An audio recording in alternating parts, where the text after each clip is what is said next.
Thank you, Erica. Good afternoon, and a big congratulations to everyone. To the graduates, but also to all those here supporting you along the way. It's such a pleasure for me to be back here in London, be part of this celebration exactly 26 years after experiencing my own law convocation. So let's call it an awakening for all of you, and frankly, a rude awakening for me. To put it in perspective, when I came to Western Law in my first year in 1994, we were the first class to get to use the brand new John and Dotsa Bitto Family Law Library and the quote-unquote new building. My legal education is as old as the library itself. For all of us in the Western Law class of 1996, it didn't start well. You can imagine I've forgotten it once since my Western Law days, but one thing I remember quite clearly is day number one. Nearly 180 of us gathered to be inspired, ready for the next step in elite academics, and the head of the Law Society made a speech to the incoming first years, in which he proceeded to tell us that going to law school was like having sex. I'm not kidding. I had to call a friend of mine to confirm that this was true. The Dean, Peter Mercer, couldn't believe what was happening. Frankly, neither could we all. And I can assure you it did not prove true. Maybe he was trying to cut the tension that was clear in the room for all the first years, but my experience could only improve from there. And what an incredible experience it was. The exercise of preparing for these remarks today has taken me down a memory lane of sorts of my career. A career that after London has taken me to Ottawa, New York, St. Petersburg, Florida that is, Beijing, and now back to Toronto. And the overwhelming reflection I've come away with is just how well Western law prepared me for my career. It's a theme I'll come back to. So with that, I'd like to begin with some words of wisdom, not mine, but with a quote from the great Homer. Homer Simpson, that is. Who in an early season, when he thought Bart was lost, dialed the phone and said, "Quick, operator, give me the number for 911. All of you who begin your next chapters, perhaps it's in private practice or public service or academics, or perhaps even in law, not even in law at all. This is another beginning of your learning. So be curious, ask questions, ask stupid questions, just like Homer. Just because you're a law graduate, just because you've won legal awards, as many of you will here today, don't fall into the trap of thinking that basic questions make you look silly or uninformed. Both professionally and personally, curiosity will serve you well. In 2012, I was 1 year into the job as CEO of NBA China. I remember a lot from those 7 years. But early in my tenure, I had a meeting arranged with Kobe Bryant and his agent. The meeting was in Shanghai. And just as the meeting started, his agent received a phone call she had to take. And Kobe looked at her and said, "Don't worry, Andrea, I got this."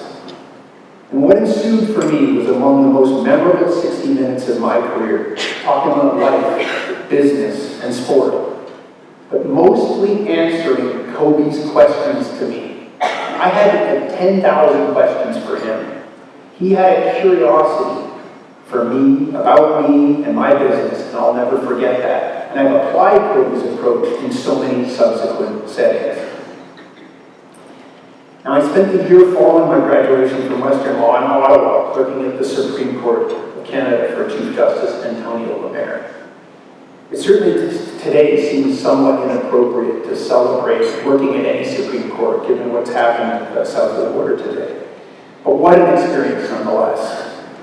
1 year, from September 1996 to September 1997, I learned many things from the Chief Justice, or the Chief as we like to call him, including that if you cannot decide between pasta or a meat as your main course at an Italian restaurant, the boss move is to order the pasta as your first course. I'm not kidding you talking about. But seriously, we were working on cases of national importance, often with a degree of responsibility that was a bit more than it should have been for clerks. I remember that my clerkship ended with a bit of a whimper, a split decision on a criminal case having to do with burden of proof. My judge authored a dissent. I think it was in a 6-3 case, maybe 7-2. I don't remember. It's not exactly something to boast about or to remember. But the chief believed that there were circumstances where, these were his words, and I don't know why I remember it, but there was a, quote, cogent network of inculpating facts, end quote, where it made it almost a necessity for an accused to testify. So we made a dissent about that. I remember meeting a Crown attorney a few weeks later after the case was published who congratulated me. He said, "That was amazing. We almost got rid of the presumption of innocence." And I remember thinking, that can't be good. And it sticks out as a reminder of how significant the job we all had. My major contribution to the court, though, was that I created an outlet for 27 clerks. Friday afternoon football games on the court front lawn. I'm pretty sure no one had done it before, and I hope it became a tradition. At its height, we would get as many as 20 of the clerks out playing touch football, even in the snow in the wintertime. It was so important to our bonding, but especially important for our wellness, that we found an outlet outside of the hard work that we did. Now, that didn't happen by accident. When I was here in Western, I played football and basketball, hockey, you name it, in my time in Western. Professors did it too. I don't know if he still plays, but in his day, Professor Randy Costa was one of the most exceptionally mediocre quarterbacks the Western Intramural League has ever seen. But even Randy knows the importance of having an outlet. Whatever it is, find it, music, art, sport, travel, friends. Be as loyal to your outlet as you are to your profession, and your profession will thrive. And to be clear, I haven't always had an outlet. In my early years practicing law in New York, I threw everything I had into making an impression at my firm, and everything suffered. My personal life, my family, and my work too, I'm sure of it. Following my time at the court, I went to practice law in New York City at 2 firms, each for about 3.5 years. The first, Cravath, Sweeney & Moore, and then Proskauer. Now, Cravath was this venerable place. Around since the 1800s, we studied it in legal history class, the famous Cravath model of leveraging the brightest of the Ivy Leagues as associates in support of their clients. And I was surrounded by an incoming group of nearly 100 first-year associates, exclusively from Harvard, Yale, NYU, Columbia, Chicago, and Stanford. Pretty much nowhere else. I was the outlier, and not just a bit. Back then, it was still called the University of Western Ontario, which to them was the functional equivalent of saying I was a graduate of the University of Eastern Kansas. But my enduring takeaway from that firm was that my law degree from Western stacked up against every single one. I also remember learning early on in Cravath the importance of not simply flagging issues for people, for senior people. I rotated to a partner named Stu Gold early in my time there, and Stu taught me that we were doing him no real favors by finding issues and then just surfacing them to the senior partner. All you're really doing is adding to their work.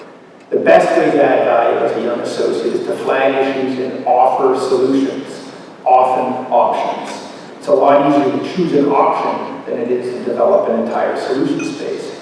So think about this.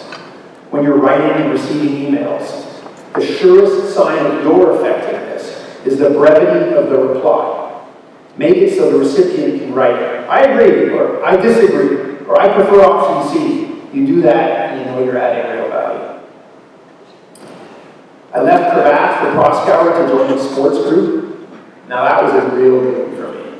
I ended up working on a variety of sport matters for different clients. And the biggest matters were antitrust cases. And so when I see things like the PGA Tour today and the Saudi Live Tour and the bitter divisions that are happening in the sport of golf, I can't help but see it through the lens of a massive antitrust lawsuit that will inevitably inevitably come. I think about how I counsel the stakeholders, including their public remarks, to help position themselves better. I also do a lot of work in pro tennis, including matters that brought the men's tennis circuit, called the ATP, into direct conflict with Leighton Hewitt, the Australian, who then was the #1 player and men's player in the world. He's a gifted tennis player.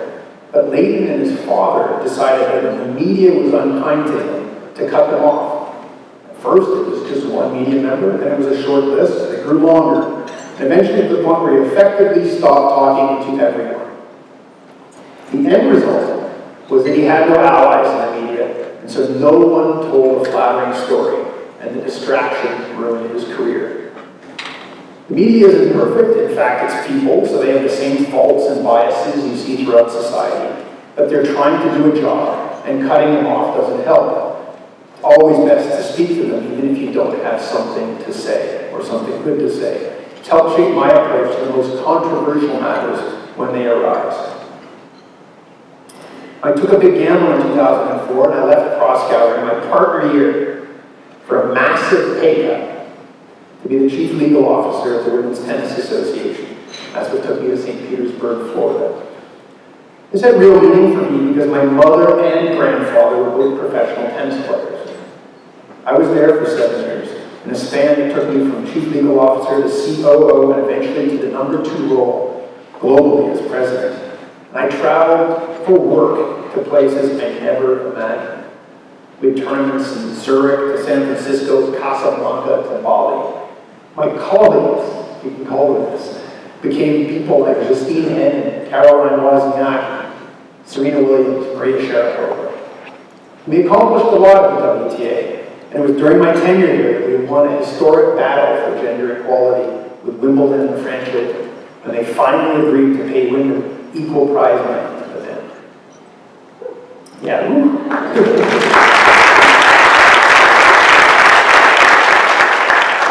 The other two majors, the US Open and the Australian Open, were long prior to the equal prize money, but Wimbledon and the French were the holdouts.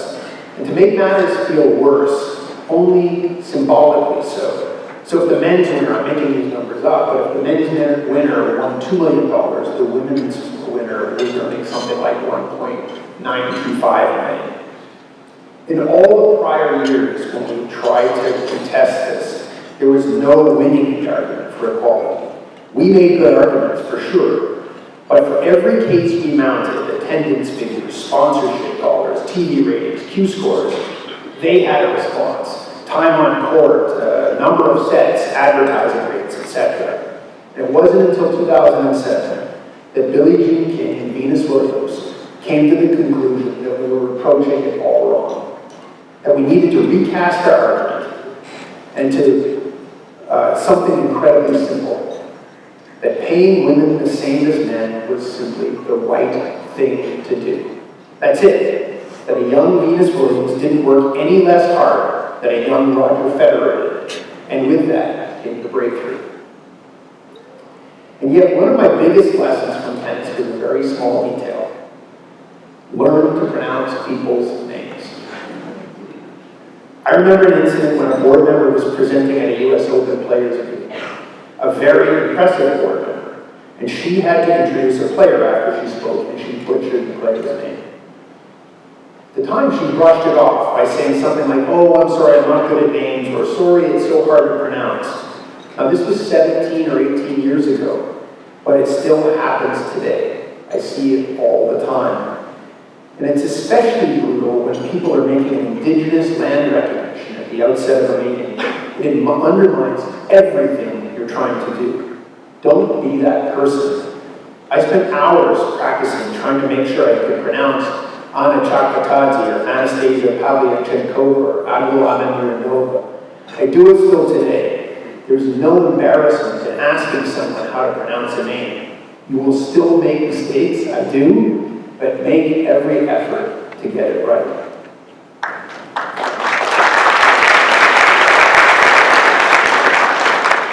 Which brings me to David Stern, the legendary commissioner of the NBA, properly credited with taking a struggling league with a drug problem in the late 1970s and early 1980s, and turning it into an international juggernaut, credited for the modern CBA, salary cap, revenue sharing, incredible marketing, and internationalization. He took NBA franchises from being worth tens of millions, $12.5 million, to billions of dollars they're worth today. I can think of no one in sport who left a bigger impact than David Stern. David achieved the big picture by being equally focused on the small. His mantra was the relentless pursuit of perfection, and he was fixated on, these were his words, execution and detail. He didn't believe in substance over form. He believed form itself was part of the substance. So how things were packaged mattered a lot, and it mattered to him that the senior people were focused on those things. We went through a rebranding exercise at the NBA to update the logo. The end result was a slightly darker blue, and the logo man, that's what we call the logo, the silhouette of Jerry West, became slightly taller and skinnier. We were all involved, imagine that. It wasn't always pretty. Remember a huge argument I had with David Stern over whether a 10-course Chinese lunch with government officials was excessive or proper protocol. And David never lost an argument. Today I work at the Canadian Olympic Committee. And for a kid who dreamed one day to ski race like Steve Podgorski, this has provided real symmetry for me in my career. Having been out of the country for over 20 years, to come back to Canada and to be the leader of Team Canada and the Olympic movement has been an honor for me. You can be assured at the COC I'm pronouncing names as best I can. I'm talking to the media even when it's not a great story. I'm identifying solutions with the problems that I flag, and I'm using an outlet for my wellness. And of course, I'm focusing on execution and detail. In an industry where millimeters and milliseconds matter, you can imagine how important that is. But I found it also important to stand for something.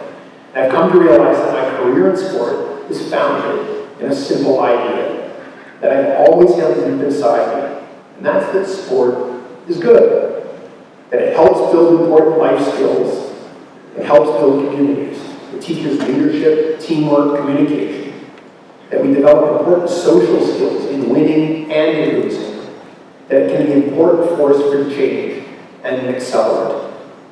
In short, that more sport is better than less sport.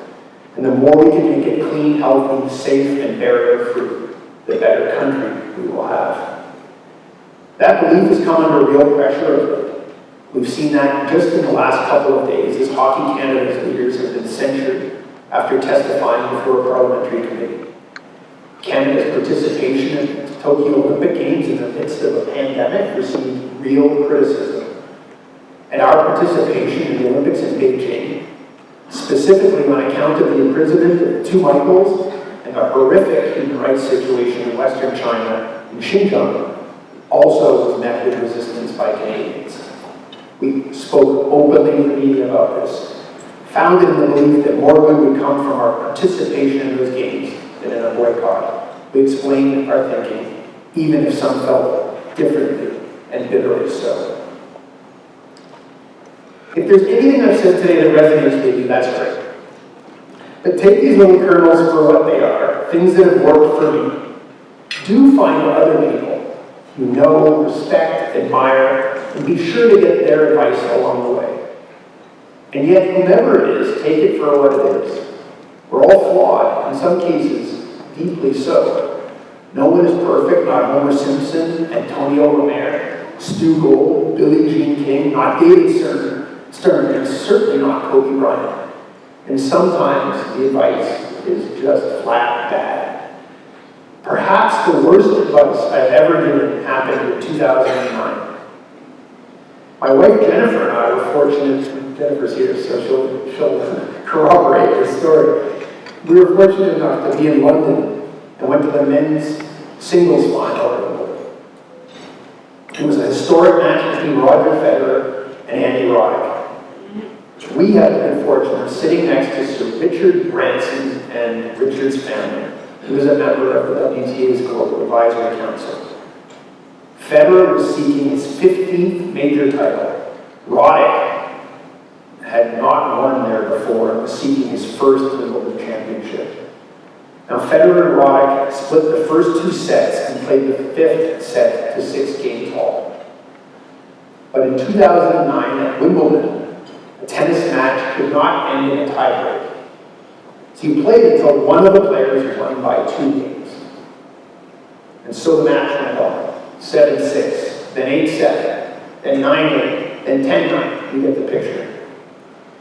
But Jennifer had to go to the bathroom. And I told her she absolutely couldn't. See, my advice.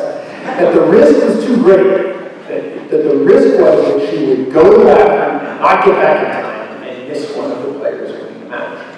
So she followed my advice. But then at 15-14, something happened. I guess Richard Branson had to pee as well. And evidently Richard couldn't hold it in any longer. So at that changeover, these things last about 90 seconds in tennis, he made a dash for the bathroom. And I said to Jennifer, "Go now!" And she asked why, what's different than all the other changeovers? And I said, there's no way that Richard Branson, who seemed to be like the luckiest, most charmed entrepreneur in the United Kingdom's history, would be so unlucky so as to miss the final point of the final game. So she went. But I miscalculated. I forgot to take into account a critical detail, well maybe a couple, but I'll tell you the one. That she was Jennifer Schunk and he was Richard Branson. And so when he got back from the bathroom after the changeover was finished, the usher let him through and stopped her. Federer won the match. Jennifer missed the final point. So take my advice for what it's worth. If you've been connecting the dots, you've probably come to see how fortunate I've been in my career. To have practiced in New York at a time when those firms began to embrace Canadian graduates. To have worked at the WTA at the height of the Williams sisters' dominance and influence. To have joined the NBA under the leadership of David Stern and then Adam Silver. To have run a business in China at the height of digital streaming and its boom. And now to be leading the Canadian Olympic Committee when our Olympic athletes are better than they've ever been. I've been blessed with good timing. By contrast, it's not lost on me at all how all of you, as law school graduates in 2022, have had the better part of your legal education during a pandemic under extraordinarily challenging circumstances. The experience surely could not have been the one you thought you were going to have on your first day in 2019. On top of that, you are entering the next phase of your careers in hustling historic uncertainty, nationally and globally. I urge you to resist the conclusion that this is bad timing. If you haven't already, find it in yourself to see the positive, the incredible positive in all of this. The graduating law school during a pandemic required a level of discipline, innovation, and resilience that will serve you through virtually any challenge you may face in the future. And that historic inflation, healthcare crises, planet-threatening climate change, spikes in hate, xenophobia, and war, yes, even war, creates needs and opportunities that you may fulfill. I salute you all. I salute your friends and families. I salute your valedictorian, Rahul Sabra. Please enjoy this special day and the treasure, the shared memory you have together. Thank you very much.